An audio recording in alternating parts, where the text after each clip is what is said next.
Good afternoon, dear students. ഇതുവരെ പഠിച്ച questions ഒക്കെ നോക്കിയോന്ന് എനിക്കറിയില്ല. കാരണം ആരും അങ്ങനെ ഒരു സംശയമൊന്നും ചോദിച്ചിട്ട് വിളിച്ചില്ല. അപ്പം അതുകൊണ്ട് തന്നെ എനിക്ക് സംശയമുണ്ട് എത്രത്തോളം നിങ്ങൾ സീരിയസ് ആണെന്ന്. പക്ഷേ ഒരു വീഡിയോയിൽ ഒരു പ്രോബ്ലം ഒക്കെയാണ് നമ്മൾ ചെയ്യുള്ളൂ. പക്ഷെ അതും ഷോർട്ട് വീഡിയോസ് ആണ്. പറ്റുമെങ്കിൽ നോക്കണം. ഇനി ഈ ഒരു ടോപ്പിക്ക്, അതായത് ഈ ഒരു ചാപ്റ്റർ കവർ ചെയ്യാൻ മിക്കവാറും ഒരു 7 വീഡിയോ, അതാണ് എൻ്റെ കാൽക്കുലേഷൻ. അപ്പോൾ ആ ഒരു 7 വീഡിയോയിൽ നമുക്ക് നിർത്താൻ പറ്റും തോന്നുന്നു. പിന്നെ നിങ്ങൾ വർക്കൗട്ട് ചെയ്ത് നോക്കണം. എക്സസൈസ് ആയാലും ഇല്ലസ്ട്രേഷൻസ് ആയാലും വർക്കൗട്ട് ചെയ്ത് നോക്കുക, കിട്ടാണ്ടിരിക്കില്ല. പിന്നെ അക്കൗണ്ടൻസിയുടെ ബേസ് ആണ് ഇത്. The base must be very strong enough. എനിക്കറിയാം, പേഴ്സണലി ക്ലാസ്സിൽ വന്ന് എടുക്കേണ്ട ടോപ്പിക്കാണ് ഇതൊക്കെ. I know all that. പക്ഷേ ഓൾ ദീസ് നമ്മളിതൊന്നും വിചാരിച്ചതല്ല. അതുകൊണ്ട് kindly bear this and try to adjust with the videos. ഇപ്പോൾ കോൾസ് ഇൻ അരിയറും കോൾസ് ഇൻ അഡ്വാൻസും നമ്മൾ ഡീറ്റെയിൽഡ് ആയി പോയിട്ടില്ല. പക്ഷേ കഴിഞ്ഞ പ്രോബ്ലത്തിലൊക്കെ വന്നിട്ടുണ്ടായിരുന്നു എന്താണെന്നും ഏതാണെന്നും. ഒന്നും കൂടി നമ്മൾ കോൾസ് ഇൻ അരിയറും കോൾസ് ഇൻ അഡ്വാൻസും മാത്രം പെർട്ടിക്കുലർലി പറഞ്ഞുകൊണ്ട് അതിനെ ബേസ് ചെയ്തിട്ട് ഒരു പ്രോബ്ലം ചെയ്യാം. Clear, so that it becomes very clear to you people. So if we are talking about the calls in arrear now, if any amount has been called up by the company either as allotment or call money and a shareholder has not paid that money, നമ്മൾ പഠിച്ച പോലെ തന്നെയാണ്. Company call for ചെയ്തു. അതായത് ഇപ്പോൾ നമ്മൾ പറയാണ് first call അടയ്ക്കാൻ വേണ്ടിയിട്ട് വിളിച്ചു. 5 രൂപയാണ് ഫസ്റ്റ് കോള്. ഒരു ഷെയർ ഹോൾഡർ അടച്ചില്ല. അങ്ങനെ അടയ്ക്കാത്ത എമൗണ്ടിനെയാണ് the amount that is not received, അതിനെയാണ് കോൾസ് ഇൻ അരിയർ. ആ കൺസെപ്റ്റ് മറക്കരുത്. അരിയർ എന്ന് പറഞ്ഞാൽ കിട്ടാത്തത് എന്നാണ്. അപ്പോൾ കോൾസിന് മാത്രം സംഭവിക്കുന്നതാണ്. അലോട്ട്മെന്റ് മണി ഒരിക്കലും അടയ്ക്കാതിരിക്കില്ല. അപ്പോൾ കോൾസ് ഇൻ അരിയർ എന്ന് പറഞ്ഞാൽ കോൾസ് അടയ്ക്കാതെ വരിക.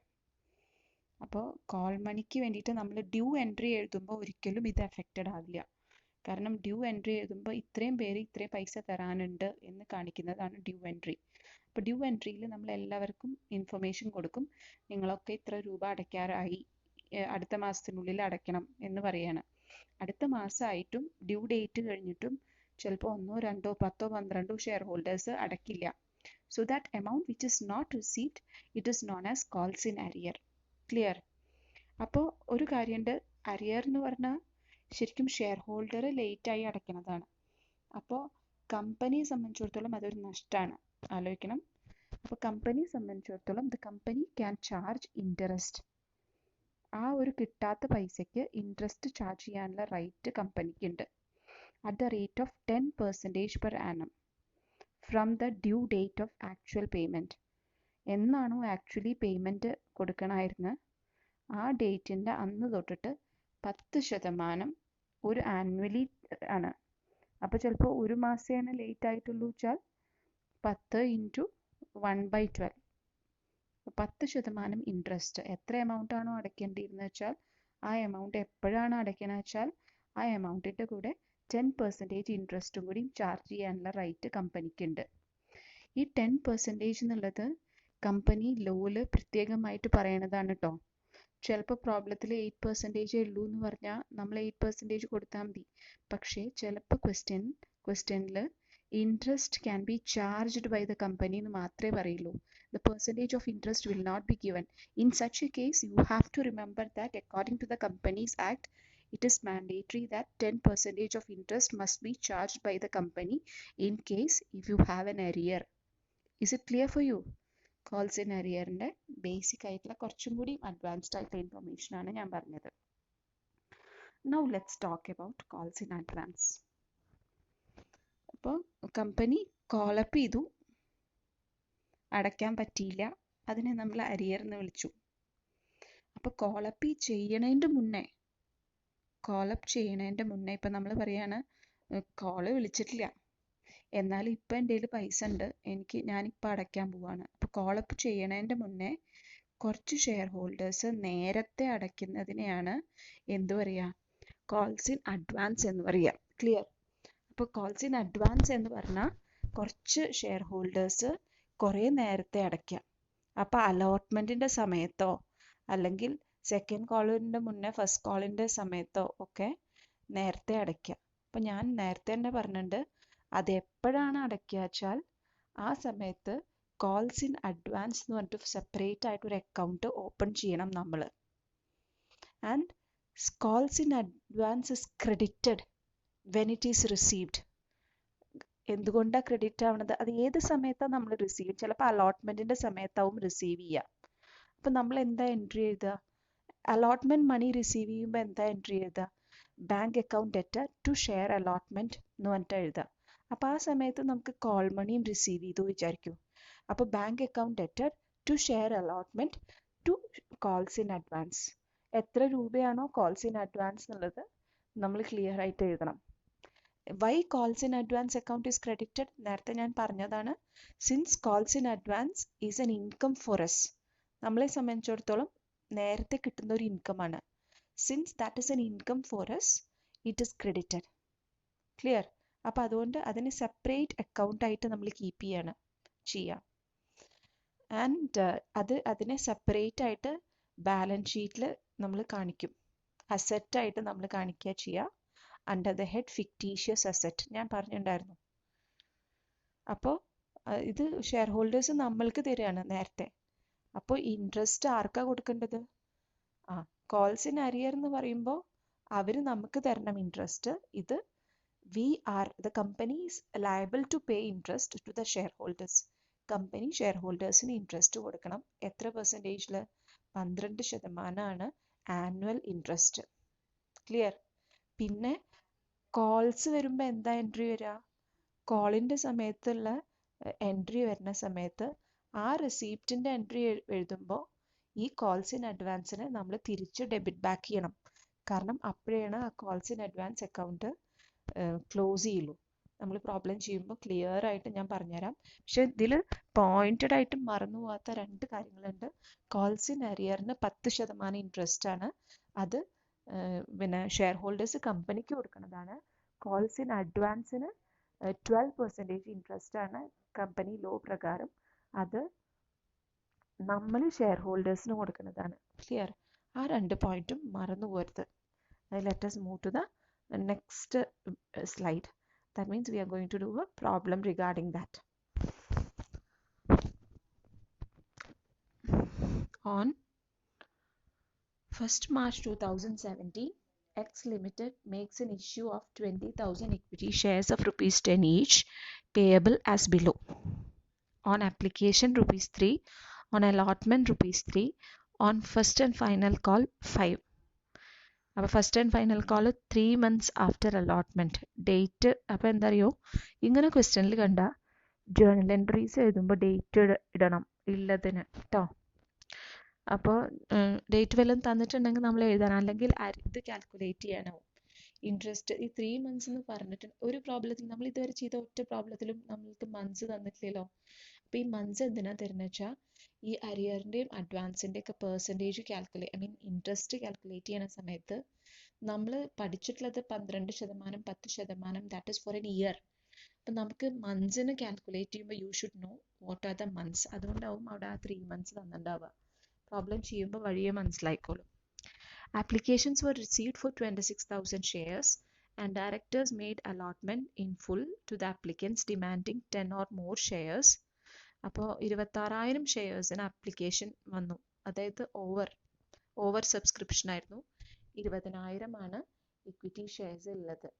സി ഹിയർ 20,000 ആണ് ഇക്വിറ്റി ഷെയർസ്, 26,000 വിളിച്ചു. അപ്പോൾ ഇവിടെ ഒരു കാര്യം നോക്കാം. Made allotment in full to the applicants. 10ൽ കൂടുതൽ ഡിമാൻഡ് ചെയ്ത അവർക്കൊക്കെ ഫുള്ളായിട്ട് കൊടുത്തു. And return money to the applicants for 6,000 shares. 6,000 ഷെയർസിന് അപ്ലൈ ചെയ്ത അപ്ലിക്കൻസ് ഉണ്ടായിരുന്നു. അവരുടെ പൈസ റിട്ടേൺ ചെയ്തു. അതായത് ഒരു കാര്യം ആലോചിക്കണം, പ്രോറാറ്റ അലോട്ട്മെന്റ് ഇല്ല. 10ൽ കൂടുതൽ ഷെയർസിന് അപ്ലൈ ചെയ്ത ആൾക്കാർക്കൊക്കെ ഫുള്ളായിട്ട് കൊടുത്തു. 10ൽ കൂടുതൽ ഷെയർസ് എത്ര പേര് അപ്ലൈ ചെയ്തു എന്ന് നമ്മൾ അന്വേഷിക്കേണ്ട കാര്യമില്ല. And return money to the applicants for 6,000 shares. 6000 ഷെയർസിന് അപ്ലൈ ചെയ്ത അത്രയും അപ്ലിക്കേഷൻസ് റിജക്റ്റ് ചെയ്തു എന്ന് പറഞ്ഞാൽ ആലോചിച്ച് നോക്കുക. 20,000 ആയില്ലേ? അപ്പോൾ 20,000 തന്നെ 20,000. അപ്പോൾ ഈ 6000 റീഫണ്ട് ചെയ്യേ വേണ്ടു. അലോട്ട്മെന്റിന്റെ സമയത്ത് മറന്നു പോകരുത്, നമ്മൾ 6000 ഷെയർസിന്റെ എമൗണ്ട് റീഫണ്ട് ചെയ്യണം. Is it clear for U? ഇനി അടുത്ത പോയിന്റ് നോക്കൂ. One shareholder who was allotted 40 shares paid first and final call with allotment money. ഒരു ഷെയർ ഹോൾഡർ അയാൾക്ക് എത്ര ഷെയർ ഉണ്ടായിരുന്നു? 40 ഷെയർ അയാൾക്കുണ്ട്. ക്ലിയർ? അപ്പോൾ paid first and final call money with allotment money. അത് നേരത്തെ അടച്ചു. അലോട്ട്മെന്റിന്റെ കൂടെ first and final call money അടച്ചു. അതായത് എത്രയായിരുന്നു? 5 രൂപ. 40 ഇൻറ്റു 5 4 5 are 20. 40 ഇൻറ്റു 5 എത്രയാണ് വരിക? 200 റുപ്പീസ്. ആ 200 രൂപ എന്താ ചെയ്ത്? നേരത്തെ അടച്ചു. അതിന് പറയുന്ന പേരെന്താ? Calls in advance. അപ്പോൾ അലോട്ട്മെന്റിന്റെ സമയത്ത് we have calls in advance. And another share holder allotted 60 shares. വേറൊരു ഷെയർ ഹോൾഡർ ഉണ്ടായിരുന്നു, അയാൾക്ക് 60 ഷെയർ ഉണ്ടായിരുന്നു. Did not pay allotment money. അപ്പോൾ അലോട്ട്മെന്റ് ഭയങ്കര ക്രൂഷ്യൽ ആട്ടോ. അലോട്ട്മെന്റിൽ അഡ്വാൻസും ഉണ്ട്, അരിയറും ഉണ്ട്. അയാൾ 60 ഷെയർ അലോട്ട് ചെയ്ത ഒരാൾ അലോട്ട്മെന്റ് മണി അടച്ചില്ല. 60 into 5 6 5 are 30. 300. 300 രൂപ കിട്ടിയിട്ടില്ല, പക്ഷേ 200 രൂപ അധികം കിട്ടി. Clear? Okay. But which he paid with the first and final call. അയാൾ അപ്പം അടച്ചില്ല, അപ്പം പൈസ തന്നില്ല. പക്ഷെ എപ്പോൾ അടച്ചു? അയാൾ പിന്നീട് ഫസ്റ്റ് ആൻഡ് ഫൈനൽ കോള് വിളിക്കുന്ന സമയത്ത് ഈ അരിയർ അടച്ചു. അതായത് എത്ര മാസത്തിന് ശേഷം? 3 മാസത്തിന് ശേഷം. അപ്പം അയാൾ ഇൻട്രസ്റ്റ് എത്ര മാസത്തിന് കൊടുക്കണം? 3 മാസത്തിന് കൊടുക്കണം. മനസ്സിലായോ? കാര്യങ്ങൾ മനസ്സിലായില്ലേ? Directors have decided to charge and allow interest, as the case may be, on arrears and advance respectively, according to the provision of table F. ഇവിടെയാണ് കാര്യം. According to the provision of table F എന്ന് പറയുമ്പോൾ കണ്ണ് ബൾബായിട്ടിരിക്കരുത്. Table എഫിൽ ആണ് പറയുന്നത് calls in അരിയറിന് 10%, കോൾസ് ഇൻ അഡ്വാൻസിന് 12% ഇയർലി ചാർജ് ചെയ്യണം. ക്ലിയർ? ആ 12% ഇയർലി ആണ്, നോട്ട് ഫോർ എ മന്ത്. അപ്പം നമ്മൾ മന്ത്ലി എങ്ങനെയാ ചെയ്യുക? 12 ഇൻറ്റു 3 മാസത്തേക്ക് വെച്ചാൽ കോൾസ് ഇൻ അഡ്വാൻസ് ആണെങ്കിൽ 12 ഇൻറ്റു 3/12 കാൽക്കുലേറ്റ് ചെയ്യണം. കോൾസ് ഇൻ അരിയർ ആണെങ്കിൽ 10 into 3/12. Let us move to the journal entries. Problem clear ആണോ? എന്തെങ്കിലും സംശയം ഉണ്ടോ? We are moving to the journal entries. ഇനി എന്ത് സംശയം ഉണ്ടെങ്കിലും നമ്മൾ അവിടെ തീർക്കാം. Clear?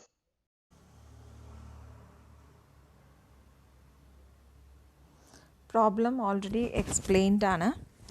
And I'm taking the answer part now. Answer പാർട്ടിലേക്ക് വരുമ്പോഴേക്കും പ്രോബ്ലം എക്സ്പ്ലനേഷൻ കൃത്യമായിട്ട് കേട്ടിട്ടുണ്ട് തോന്നുന്നു. ജേർണൽ എൻട്രീസിന് മാറ്റമൊന്നുമില്ല. First journal entry share application വിളിക്കുകയാണ് ചെയ്യുന്നത് ആദ്യത്തെ എൻട്രിയിൽ. അപ്പോൾ നമ്മളെപ്പോഴും ശ്രദ്ധിക്കേണ്ട ഒരു കാര്യം, ആദ്യത്തെ എൻട്രിയുടെ പാർട്ടിൽ bank account debt to share application amount, അതായത് എത്ര പേര് അപ്ലൈ ചെയ്തു വെച്ചാൽ അവരുടെയൊക്കെ പൈസ നേരിട്ടിട്ട് ബാങ്കിലേക്ക് വന്നിട്ടുണ്ടാവും. അപ്പോൾ നമ്മൾ all the applications must be concerned. നമ്മളെല്ലാ ആപ്ലിക്കേഷൻസിനും ഇമ്പോർട്ടൻസ് കൊടുക്കണം. അപ്പോൾ പിന്നെ നമുക്ക് 20,000 ഷെയർസേ ഉള്ളൂ എന്ന് പറഞ്ഞിട്ട് 20,000 ഷെയർസിന് മാത്രം വിളിച്ചാൽ പോരാ. നമുക്ക് 26,000 ഷെയർസിൻ്റെ ആപ്ലിക്കേഷൻ മണി റിസീവ് ചെയ്തിട്ടുണ്ട്. അപ്പോൾ അതെന്തായാലും ആദ്യത്തെ എൻട്രി എഴുതാതിരിക്കാൻ പറ്റില്ല. So bank account debt to share application 26,000 at 3 rupees per share. 3 രൂപയാണ് ഷെയർ ആപ്ലിക്കേഷൻ്റെ എമൗണ്ട്. അതിന് മുന്നേ ഒരു കാര്യം പറയാൻ മറന്നു. ഈ പ്രോബ്ലത്തിൽ സെക്യൂരിറ്റീസ് പ്രീമിയം ഉണ്ട്. ക്ലിയർ? അപ്പോൾ സെക്യൂരിറ്റീസ് പ്രീമിയം ഉണ്ട് എന്നുള്ളത് നമ്മൾ ഡിസ്കസ് ചെയ്തില്ല. കാരണം സെക്യൂരിറ്റീസ് പ്രീമിയം ഉണ്ട് എന്ന് പറഞ്ഞിട്ടുണ്ടോ? ഇല്ല, ഒന്നും പറഞ്ഞിട്ടില്ല. പക്ഷേ എപ്പോഴും പ്രോബ്ലം കിട്ടിക്കഴിഞ്ഞാൽ ആദ്യം ചെയ്യേണ്ട ഒരു കാര്യം എന്താ വെച്ചാൽ add the face value. Add ചെയ്യുക. ഇവിടെ 3 രൂപയാണ് ആപ്ലിക്കേഷൻ, 3 രൂപയാണ് അലോട്ട്മെൻറ്റ്, 3 3 6, 5 രൂപയാണ് ഫസ്റ്റ് ആൻഡ് ഫൈനൽ കോൾ. അപ്പോൾ 11 രൂപയായി. അപ്പോൾ 10 ഫേസ് വാല്യൂ. സോ 1 രൂപ എക്സസ് ആണ്. അപ്പോൾ സെക്യൂരിറ്റീസ് പ്രീമിയം ഉണ്ടോ ഇല്ല എന്നുള്ളത് നോക്കണ്ട. ഏതിൻ്റെ കൂടെ കളക്ട് ചെയ്യണമെന്ന് പറഞ്ഞിട്ടില്ല. പക്ഷെ ഞാൻ 2 വീഡിയോ മുന്നത്തെ പ്രീമിയത്തിൻ്റെ തിയറി പറയുന്ന സമയത്ത് ഞാൻ പ്രത്യേകം പറഞ്ഞിരുന്നു, if nothing is mention in the പ്രോബ്ലത്തിലൊന്നും മെൻഷൻ ചെയ്തിട്ടില്ല വെച്ചാൽ it is assume that premium is along with allotment. അപ്പോൾ ഇവിടെ അലോട്ട്മെൻറ്റിൻ്റെ കൂടെ, അലോട്ട്മെൻറ്റ് 3 രൂപയാണ് അലോട്ട്മെൻറ്റ്, പക്ഷേ അലോട്ട്മെൻറ്റിൻ്റെ കൂടെ ആണ് പ്രീമിയം. അപ്പോൾ 2 രൂപയേ ഉണ്ടാവുള്ളൂ അലോട്ട്മെൻറ്റ്. ഷെയർ ക്യാപിറ്റലിലേക്ക് പോകേണ്ട amount 1 rupees securities premium. Clear? അപ്പോൾ അത് പ്രോബ്ലം എക്സ്പ്ലെയിൻ ചെയ്തപ്പോൾ പറഞ്ഞിട്ടുണ്ടോയെന്ന് ഓർമ്മയില്ല, ഞാൻ ആ വീഡിയോ കണ്ടില്ല. അതിൻ്റെ കൂടെ ഇത് അറ്റാച്ച് ചെയ്യാനാണ് പോണത്. അപ്പോൾ പിന്നെ പറഞ്ഞിട്ടുണ്ടെങ്കിൽ ദിസ് ഇസ് എ റിപ്പീറ്റേഷൻ, അല്ലെങ്കിൽ നിങ്ങൾ മനസ്സിലാക്കേണ്ട ഒരു പോയിൻ്റാണ് കേട്ടോ അത്. And let me see with the second entry. ഇപ്പോൾ ഇവിടെ തന്നെ പ്രോബ്ലത്തിൽ പറഞ്ഞൊരു കാര്യം എന്തായിരുന്നു വെച്ചാൽ 26,000 ഷെയർസിന് വേണ്ടിയിട്ട് അപ്ലൈ ചെയ്തിരുന്നു വെച്ചാലും 10 ഷെയറിലും കൂടുതൽ അപ്ലൈ ചെയ്ത ആൾക്കാർക്കൊക്കെ ഷെയർസ് കൊടുത്തു. എത്ര പേർക്ക് കൊടുത്തു എന്നൊന്നും നമ്മളോട് പറഞ്ഞിട്ടില്ല. ഒരു പോയിന്റും കൂടിയും പറഞ്ഞിട്ടുണ്ട്, 6,000 പേരുടെ ഷെയർ റീഫണ്ട് ചെയ്തു. അപ്പം തന്നെ നമുക്കറിയാം 6,000 ഷെയർസ് വർ റീഫണ്ടഡ്. അപ്പോൾ 6,000 ഷെയർസ് അപ്ലൈ ചെയ്ത് ഒരു 10ലും കുറവ് അപ്ലൈ ചെയ്തതുകൊണ്ടാവും അവർ റീഫണ്ടായി ഉണ്ടാവുക. എന്തായാലും 6,000 പേരുടെ റീഫണ്ട് ചെയ്യണമെന്നുള്ള ഇൻഫർമേഷൻ തന്നിട്ടുണ്ട്. That means there is no pro rata allotment ഇല്ല, പകരം റീഫണ്ട് ചെയ്യാണ്. അപ്പോൾ നമ്മൾ ആപ്ലിക്കേഷൻ മണി റിസീവ് ചെയ്തു, ഇനി അത് ഷെയർ ക്യാപിറ്റലിലേക്ക് ട്രാൻസ്ഫർ ചെയ്യണ എൻട്രിയാണ് പറയാൻ പോണത്. എൻട്രി ശ്രദ്ധിച്ചോളൂ. ആപ്ലിക്കേഷൻ അക്കൗണ്ട് ക്ലോസ് ചെയ്യാണ്. Share application account debtors 79,000. അപ്പോൾ എന്താ വെച്ചാൽ ഈ 79,000ഉം ഈ 79,000ഉം 2 സൈഡിലും വന്നു, അത് ആ അക്കൗണ്ട് ക്ലോസ് ആയി. ഇനി ഷെയർ ക്യാപിറ്റലിലേക്ക് ട്രാൻസ്ഫർ ചെയ്യേണ്ടത്. ഷെയർ ക്യാപിറ്റലിലേക്ക് ട്രാൻസ്ഫർ ചെയ്യുമ്പോൾ ഒന്നും നോക്കരുത്. 20,000 അറ്റ് ദ റേറ്റ് ഓഫ്, കൃത്യമായിട്ട് ശ്രദ്ധിക്കുക, 20,000 അറ്റ് ദ റേറ്റ് ഓഫ് 3. അപ്പോൾ 20,000 into 3 it comes to 60,000 share ക്യാപിറ്റലിലേക്ക് ട്രാൻസ്ഫർ ചെയ്തു. എത്ര ഷെയർസിൻ്റെ റീഫണ്ട് ചെയ്യണത്? 6,000 ഷെയർസിൻ്റെ റീഫണ്ട് ചെയ്യണത്. That means 6,000 into 3 it comes to 18,000. That is to bank. Bank is credited because money goes out. Clear? And let us go to the third entry where due ആണ്. അപ്പോൾ ഒരു കാര്യം, ഡേറ്റിൻ്റെ കാര്യം ഒന്ന് ശ്രദ്ധിക്കണം. ഡേറ്റിൻ്റെ കാര്യം വരുമ്പോൾ പ്രത്യേകമായിട്ട് ശ്രദ്ധിക്കേണ്ട ഒരു പോയിൻ്റ് ഉണ്ട്. നമ്മളോട് പറഞ്ഞിട്ടുണ്ട് 3 months later എന്ന് പറഞ്ഞിട്ടൊരു പോയിൻ്റ് പറയുന്നുണ്ട്. പക്ഷേ അലോട്ട്മെൻറ്റിൻ്റെ ഒന്നും മന്ത് പറഞ്ഞിട്ടില്ല. So it is assume that apply ചെയ്ത അന്ന് തന്നെയാണ് അലോട്ട്മെൻറ്റും എന്നുള്ള അസംഷനാണ്. ക്ലിയർ? അപ്പോൾ March 1 ഷെയർ ആപ്ലിക്കേഷൻ വിളിച്ചത്, അന്ന് തന്നെ അലോട്ട്മെൻറ്റിൻ്റെ എൻട്രിയും എഴുതണം. അപ്പോൾ അലോട്ട്മെൻറ്റ് ഡ്യൂ ആവണ എൻട്രിയാണ് ആദ്യത്തെ. ഡ്യൂ ആവണ എൻട്രി എഴുതുമ്പോൾ ഷെയർ അലോട്ട്മെൻറ്റ് അക്കൗണ്ട് ഡെറ്റർ എത്ര രൂപയാണ് ഒന്നും ടെൻഷൻ ഇതാവാനില്ല. അവിടെ നമുക്ക് ക്ലിയർ ആയിട്ട് പറയുന്നുണ്ട്, ഒരു പ്രത്യേകമായിട്ട് പറയുന്ന ഒരു കാര്യമുണ്ട്. 60,000 ആണ്. ഡ്യൂ ആവുമ്പോൾ ഡ്യൂ ആവണ എൻട്രിയിൽ ഒരു അഡ്ജസ്റ്റ്മെൻറ്റും ചെയ്യേണ്ട കാര്യമില്ല. 60,000 ആണ്. 3 ആണ് total allotment including securities premium. 3 into 20,000 it means 60,000 ആണ് വരിക. അതിൽ ഷെയർ ക്യാപിറ്റലിലേക്ക് എത്രയാണ് വരിക? 2 രൂപ അലോട്ട്മെൻറ്റിൻ്റെ പൈസയും 1 രൂപ പ്രീമിയവും. അപ്പോൾ 2 രൂപ അലോട്ട്മെൻറ്റിൻ്റെ പൈസ പറഞ്ഞാൽ 2 ഇൻറ്റു 60,000 ഇറ്റ് കംസ് ടു 40,000. അപ്പോൾ ഓർക്കുക 40,000 ആണ് ഇവിടെ ക്രെഡിറ്റ് ചെയ്തിരിക്കുന്നത്. ആൻഡ് സെക്യൂരിറ്റീസ് പ്രീമിയം 20,000 ആണ്. 20,000 ഇൻറ്റു 1 സെക്യൂരിറ്റീസ് പ്രീമിയം. അപ്പോൾ ആ പാർട്ടും കൂടി ക്ലിയർ ആയില്ലേ? അപ്പോൾ ഡ്യൂ ആവണ എൻട്രി എഴുതി. ക്ലിയർ? ഡ്യൂ ആവണ എൻട്രി എഴുതുമ്പോൾ നമ്മൾക്ക് അറിയില്ല എത്ര പേര് തരും, എത്ര പേര് അഡ്വാൻസ് ചെയ്യും, ഒന്നും അറിയില്ല. അതൊന്നും അറിയാതെയാണ് ഡ്യൂ എൻട്രി എഴുതുന്നത്. അപ്പോൾ ഡ്യൂ എൻട്രിയിൽ ഒരിക്കലും കോൾസ് ഇൻ അരിയറും കോൾസ് ഇൻ അഡ്വാൻസും ഒന്നും വരില്ല. അവിടെ എല്ലാ ചേഞ്ച് വരിക. Change comes in the next part. Clear? അപ്പോൾ March 1 തന്നെ അടുത്ത എൻട്രി എഴുതാണ്. അടുത്ത എൻട്രി എഴുതുമ്പോൾ bank account debtor to share allotment to calls in advance account. ഓരോന്നായിട്ട് ഞാൻ പറഞ്ഞുതരാം. ബാങ്ക് അക്കൗണ്ട് ഡെപ്റ്റർ എന്നുള്ളത് ആദ്യം എഴുതണ്ട. ബാങ്ക് അക്കൗണ്ട് ഡെപ്റ്റർ എന്ന് എഴുതി വെച്ചോളൂ, എമൗണ്ട് ആദ്യം എഴുതണ്ട. ക്ലിയർ? പകരം നമുക്ക് ഈ 2 എമൗണ്ടും എഴുതാം. ഇത് എഴുതാൻ എളുപ്പമാണ്. കാരണം നമ്മൾക്ക് പ്രോബ്ലത്തിൽ പറഞ്ഞിട്ടുണ്ട് 40 പേര് അഡ്വാൻസ് ആയിട്ട് കോൾ മണി തന്നിട്ടുണ്ട്. കോൾ മണി 40 പേര് അഡ്വാൻസ് ആയിട്ട് തന്നിട്ടുണ്ട്. കോൾസ് ഇൻ അഡ്വാൻസ് അക്കൗണ്ട് നമ്മൾ ക്രെഡിറ്റാണ് ചെയ്യുക. അത് ക്രെഡിറ്റ് ചെയ്യാനുള്ള കാരണം എന്താ വെച്ചാൽ അലോട്ട്മെൻറ്റിൻ്റെ കൂടെയാണ് തന്നിട്ടുള്ളത്. അപ്പോൾ അലോട്ട്മെൻറ്റ് മണി റിസീവ് ചെയ്യണതിൻ്റെ മുന്നേ ഇപ്പോൾ ഞാനാണ് കൊടുത്തിട്ടുള്ളത് വെച്ചാൽ 100 രൂപ കൊടുക്കണതിന് പകരം ഞാൻ 200 രൂപ കൊടുത്തു. അതായത് 100 നിങ്ങൾ അടുത്ത കോളിലേക്ക് വെച്ചോ.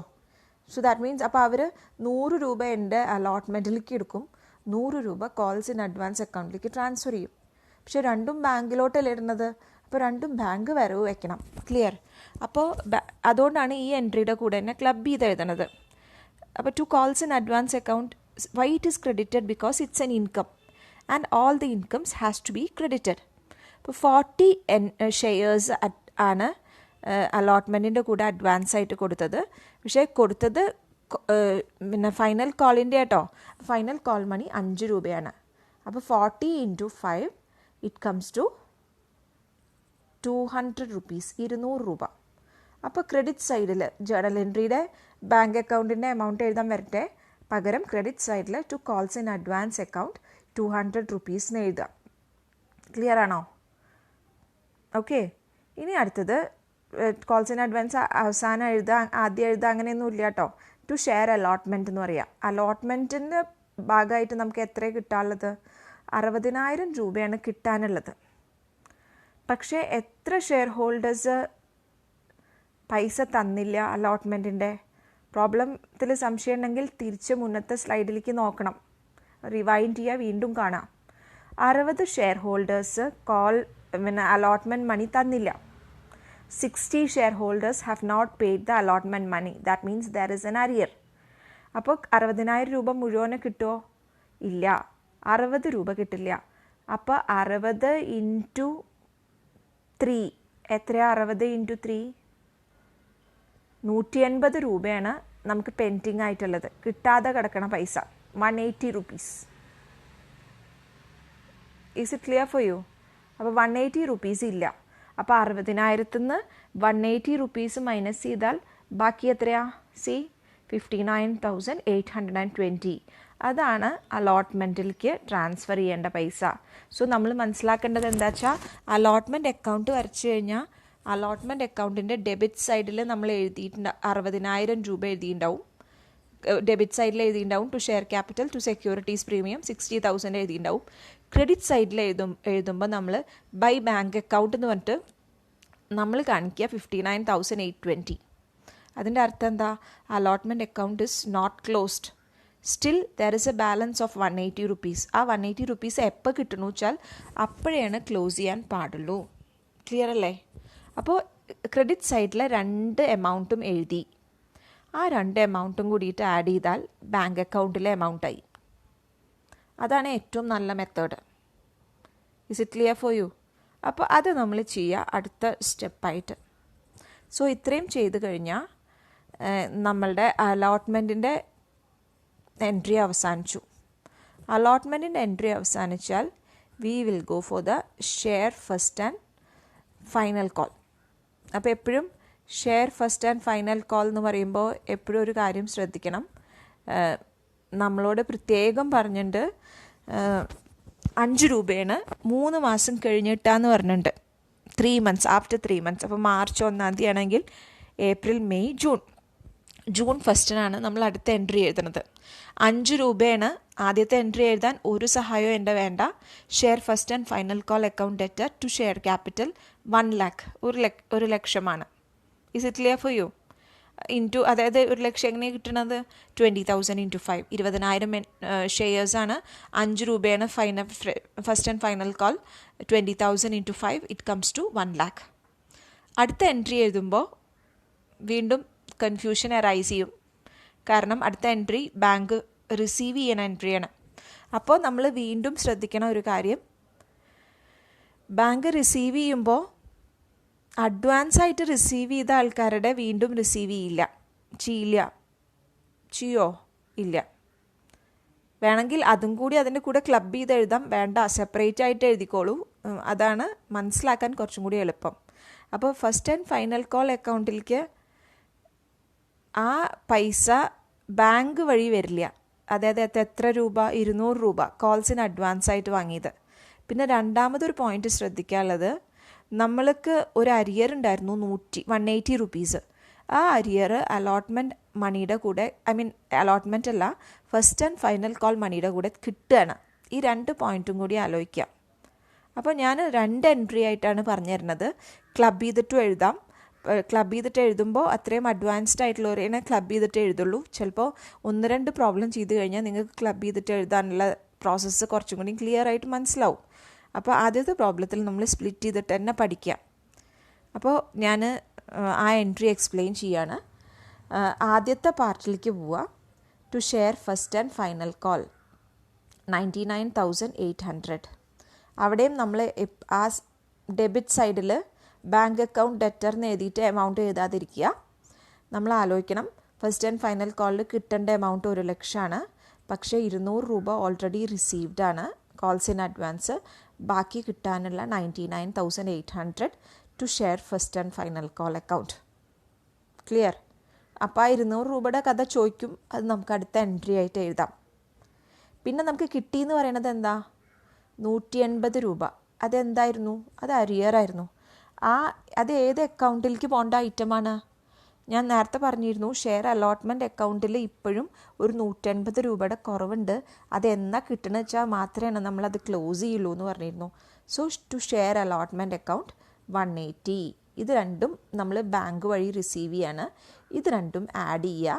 U will be getting 99,980. Is it clear for you? So that is the next entry. പക്ഷേ ഫസ്റ്റ് ആൻഡ് ഫൈനൽ കോൾ എമൗണ്ടിൻ്റെ എൻട്രി അവസാനിച്ചോ ചോദിച്ചാൽ ഇല്ല. You have 1 more entry. Club ചെയ്തിട്ട് എങ്ങനെ എഴുതണമെന്നും കൂടി ഞാൻ പറഞ്ഞുതരാം. അപ്പോൾ 1 more എൻട്രി ഉണ്ട് എന്ന് പറയാൻ കാരണം എന്താ വെച്ചാൽ, കോൾസ് ഇൻ അഡ്വാൻസ് എന്ന് പറഞ്ഞാൽ ആ ഒരു വേർഡിൻ്റെ മീനിങ് എന്താ? It is something which is paid in advance. അപ്പോൾ എപ്പോഴാണ് അത് അഡ്വാൻസ് ആവണത്? ആ ഡേറ്റ് വരയ്ക്കുകയാണ് അത് അഡ്വാൻസ് ആവുള്ളൂ. ഇനി നമുക്കതിനെ അഡ്വാൻസ് എന്ന് വിളിക്കാൻ പറ്റുമോ? ഇല്ല, ഒരിക്കലും പറ്റില്ല. അപ്പോൾ നമ്മളിപ്പോൾ എന്താ ചെയ്യുന്നത് വെച്ചാൽ, ആ അഡ്വാൻസ് അക്കൗണ്ട് ക്ലോസ് ചെയ്യുക ചെയ്യണത്. ഇപ്പോൾ കോൾസ് ഇൻ അഡ്വാൻസ് ക്രിയേറ്റ് ചെയ്തപ്പോൾ അത് ക്രെഡിറ്റ് ചെയ്യുക ചെയ്തിരുന്നത് it is an income. So obviously when it is closed it gets debited because that is the only way to cancel an account. Clear? So calls in advance account is debited. Calls in advance account is debited with ₹200 and that money goes to share first and final call account. ഇപ്പോൾ share first and final call അക്കൗണ്ടിൻ്റെ status നോക്ക്. Share first and final call അക്കൗണ്ടിൻ്റെ ഒരു അക്കൗണ്ടിൻ്റെ ക്രെഡിറ്റിൽ 99,800 കിടക്കുന്നുണ്ട്. 200 കൂടി കൂടിയാൽ 1 ലക്ഷം. അത് ക്ലോസ് ആയില്ലേ? ക്ലോസ് ആയി. ഇൻസ്റ്റെഡ് ഓഫ് ദിസ് നിങ്ങൾക്ക് ഒറ്റ എൻട്രി ആയിട്ട് എഴുതാം വേണമെങ്കിൽ. ആ എൻട്രി ആയിട്ട് എഴുതുമ്പോൾ ഇങ്ങനെയാവും എൻട്രി വരിക. Bank account debtor 99,980. 99,980. Calls in advance account debtor 200. To share first and final call 1 lakh. To share allotment 180. അങ്ങനെ ഒരു എൻട്രി ഒരുമിച്ച് എഴുതിയാലും കുഴപ്പമില്ല. അപ്പോൾ എന്താ വെച്ചാൽ share first and final call അവിടെ തന്നെ 1 ലക്ഷം ആവും. ഈ ഒരു കൺഫ്യൂഷൻ ഉണ്ടാവില്ല. പക്ഷേ ഈ കോൾസിന് 2 ഡെബിറ്റും 2 ക്രെഡിറ്റും ഒക്കെ ഒരുമിച്ച് വരുമ്പോൾ ചിലപ്പോൾ ചില കുട്ടികൾക്കൊരു കൺഫ്യൂഷൻ വരും.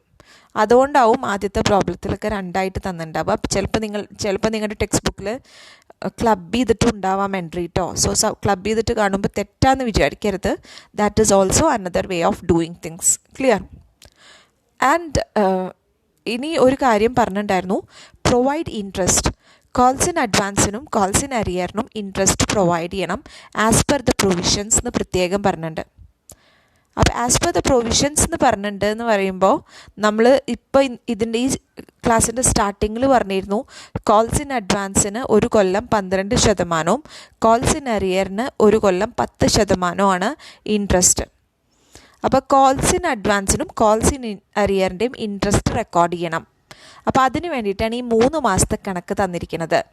അപ്പോൾ ആദ്യം wheel start with the calls in advance. Calls in advance എത്ര രൂപയായിരുന്നു? 200 രൂപയാണ്.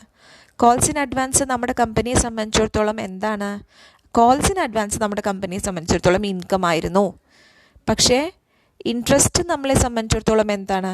ഇൻട്രസ്റ്റ് നമ്മൾ അങ്ങോട്ട് കൊടുക്കേണ്ടതാണ് ഷെയർ ഹോൾഡർക്ക്. നമുക്ക് നേരത്തെ കിട്ടിയതിന് നമ്മൾ ഷെയർ ഹോൾഡറിന് അങ്ങോട്ട് ഇൻട്രസ്റ്റ് കൊടുക്കുകയാണ്. So it becomes an expense. Clear? So interest on calls in advance account debtor debit ചെയ്യുക. അത് വേറൊരു അക്കൗണ്ട് ഓപ്പൺ ചെയ്തിട്ട് തന്നെ ചെയ്യണം. Interest account. Interest on calls in advance account debtor. Why it is debited? Because it is an expense for the company, because we are paying it to the share holder. 200 റുപ്പീസാണ് നമ്മളുടെ advance. 200 into 12/100 12% ആണെന്ന് പ്രത്യേകം ക്വസ്റ്റ്യനിൽ പറഞ്ഞിട്ടുണ്ട്. പക്ഷേ 200 into 12/100 ചെയ്താൽ നിങ്ങൾക്ക് കിട്ടുന്ന ആൻസർ ഒരു കൊല്ലത്തേക്കാവും. So calculate it for 3 months into 3/12. You will get ₹6. Clear? അപ്പോൾ interest on calls in advance account debtor ₹6. അതെങ്ങനെയാണ് 3 മാസത്തേക്ക് ആവണത്? കോൾസ് ഇൻ അഡ്വാൻസ് എത്ര മാസം മുന്നെയാണ് നമുക്ക് തന്നത് എന്ന് നോക്കണം. ഇപ്പം ജൂണിൽ വിളിക്കുന്ന കോള് നമുക്ക് മാർച്ചിലാണ് അഡ്വാൻസ് ചെയ്തത്. മാർച്ച് കഴിഞ്ഞാൽ മാർച്ച് ഏപ്രിൽ മെയ് 3 months ആണ്. അപ്പോൾ ആ 3 monthsൻ്റെ കാൽക്കുലേഷൻ എഴുതുക. ടു ബാങ്ക് ആണ്. Why it is credited to bank? Because money goes out. When money goes out it is credited to bank or cash. അധികവും നമുക്ക് ഇന്ന് ബാങ്ക് ട്രാൻസാക്ഷൻസ് കൂടുതലായതുകൊണ്ട് മെൻഷൻ ചെയ്തിട്ടുണ്ടെങ്കിൽ മാത്രമേ ക്യാഷിലേക്ക് കൊടുക്കേണ്ടുള്ളൂ. If it is mention in the problem that it is the cash account which has to be maintained. അല്ലെങ്കിൽ നമുക്ക് ധൈര്യമായിട്ട് you can mention it as bank account. Clear? And let's go to the last entry. Last എൻട്രിയുടെ കാര്യം പറയുമ്പോൾ ഇതേപോലെ തന്നെയാണ്, പക്ഷെ നേരെ റിവേഴ്സാണ്. കാരണം കോൾസ് ഇൻ അരിയർ നമ്മളെ സംബന്ധിച്ചിടത്തോളം നമുക്ക് നഷ്ടമാണ്. അപ്പോൾ ഒരു കോൾസ് ഇൻ അരിയർ വരുന്ന സമയത്ത് calls in arrear account separate ആയിട്ടൊന്നും ഓപ്പൺ ചെയ്തിട്ടില്ല വെച്ചാലും ആ നഷ്ടം നമ്മൾ സഹിക്കുക ചെയ്തിരുന്നത്. പക്ഷേ ഇൻട്രസ്റ്റോ? അപ്പം നേരം വൈകി തരുമ്പോൾ ഷെയർ ഹോൾഡർ നമുക്ക് ഇൻട്രസ്റ്റ് തരണം. നമ്മൾ അവർക്കല്ല കൊടുക്കേണ്ടത്, അവർ നമ്മൾക്കാണ് ഇൻട്രസ്റ്റ് തരുന്നത്. കമ്പനിയുടെ ആക്ട് പ്രകാരം 10% ഇൻട്രസ്റ്റാണ് മാൻഡേറ്ററി ആയിട്ട് അവർ നമുക്ക് പ്രൊവൈഡ് ചെയ്യേണ്ടത്. അപ്പോൾ 180 രൂപയാണ് കോൾസ് ഇൻ അരിയർ. അതും സെയിം കാൽക്കുലേഷനാണ്. 180 into 10 divided by 100 into 3/12. Same calculation. And calls in advance debit ചെയ്തതിൻ്റെ നേരെ ഓപ്പോസിറ്റാണ് interest on calls in arrear account is credited with this amount. നിങ്ങൾ കാൽക്കുലേറ്റ് ചെയ്യുമ്പോൾ നിങ്ങൾക്ക് 4.50 കിട്ടും. ദാറ്റ് മീൻസ് 180 ഇൻറ്റു 10/100 ഇൻറ്റു 3/12 ചെയ്യുമ്പോൾ 4.50 U will get. It is credited to interest on calls in arrear account because this is an income for the company and all the incomes has to be credited. Clear? So, and why bank account is debited? Because money comes into the bank account. Is it clear with the transactions? Now, your problem clear ആയി എന്ന് വിശ്വസിക്കുന്നു ഞാൻ. Maximum നമ്മൾ ഇതുമായി relate ചെയ്ത problems ചെയ്യണം. എനിക്ക് ഒരുപാട് റെസ്ട്രിക്ഷൻസ് ഉണ്ട്. അപ്പോൾ ഒരു വീഡിയോ കിട്ടിക്കഴിഞ്ഞാൽ മിനിമം നിങ്ങളൊരു കാര്യമെങ്കിലും ചെയ്യണം. ആ വീഡിയോൻ്റെ അവസാനം വരെ ഒന്ന് ഓടിച്ചിട്ടാണെങ്കിലും നോക്കുക. കൃത്യമായിട്ട് നോക്കുന്ന കുട്ടികൾ എത്ര പേര് ക്ലാസ്സിലുണ്ട്? അത് എനിക്കറിയില്ല ആ നമ്പർ. പക്ഷേ കിട്ടിയ ഉടനെ അപ്പം തന്നെ പുസ്തകം എടുത്ത് പഠിക്കാൻ പറ്റിയിട്ടില്ലെങ്കിലും you just make through that the video what I have send is perfect. വീഡിയോൻ്റെ അവസാനം വരെ ശബ്ദമുണ്ട്, ക്ലാരിറ്റി ഉണ്ട്, ഇതൊക്കെ ഒന്ന് പെർഫെക്റ്റ് ആക്കുക. എന്നിട്ട് അപ്പം തന്നെ ടീച്ചറോട് പറയാം, മിസ് അയച്ചാൽ ഇന്ന ഒരു ഇംപെർഫെക്ഷൻ ഉണ്ട്. കാരണം എന്താ പറയുക, അപ്പം തന്നെ നമുക്കതിന് വല്ല കറക്ഷനും ചെയ്യാൻ പറ്റും. ഇപ്പം തന്നെ ഒരു കുട്ടി പറഞ്ഞതുകൊണ്ടാണ് ഞാൻ അറിഞ്ഞത്. ഒരാൾ കേട്ടോ, ഒരേ ഒരാളാണ് എൻ്റെ അടുത്ത് അത് പറഞ്ഞത്. If she has not said this I would not have known. അപ്പം എന്താ ഉണ്ടാവുക വെച്ചാൽ മേ ബി റിപ്പീറ്റഡ്ലി ഈ ഒരു മിസ്റ്റേക്ക് വരാനുള്ള സാധ്യത ഉണ്ട്. ഞാനെന്താ വെച്ചാൽ ഒരു റെക്കോർഡ് ചെയ്തിട്ട് എത്രയും സ്പീഡിൽ വെച്ചാൽ അത്രയും സ്പീഡിൽ അയക്കുകയാണ്. ഞാൻ ഒരു വട്ടം കൂടി കേട്ടിട്ട് അയക്കുന്ന ഒരു പരിപാടി ഇല്ല. അതുകൊണ്ടാണ് ഇങ്ങനെ ഒരു എറർ പറ്റിയത്. എന്തായാലും ഇനി മുതൽ ഞാനും ചെക്ക് ചെയ്യും. So thank you. അതിന് മുന്നേ പ്രോബ്ലംസ് ക്ലിയർ ആയിട്ട് വർക്കൗട്ട് ചെയ്യണം. ഇനി ഒരു മേ ബി ഒരു 6 or 7 വീഡിയോ കൂടി ഇടണം, എന്നാലേ ഇത് കംപ്ലീറ്റ് ആവുള്ളൂ. കാരണം കുറച്ച് വലിയ ചാപ്റ്ററുമാണ്. പിന്നെ കുറച്ച് ഡെപ്തിൽ വളരെ സ്പീഡായിട്ട് പോകാൻ പറ്റില്ല. അതുകൊണ്ട് ഒരു വീഡിയോയിൽ ഒരു പ്രോബ്ലമേ ഞാൻ ചെയ്യുള്ളൂ. അപ്പോൾ അതുകൊണ്ട് ആ പ്രോബ്ലത്തിന് ഇമ്പോർട്ടൻസ് ഉണ്ട്. Kindly follow the video and do things better. Clear? Thank you very much. Study well, okay? Take care.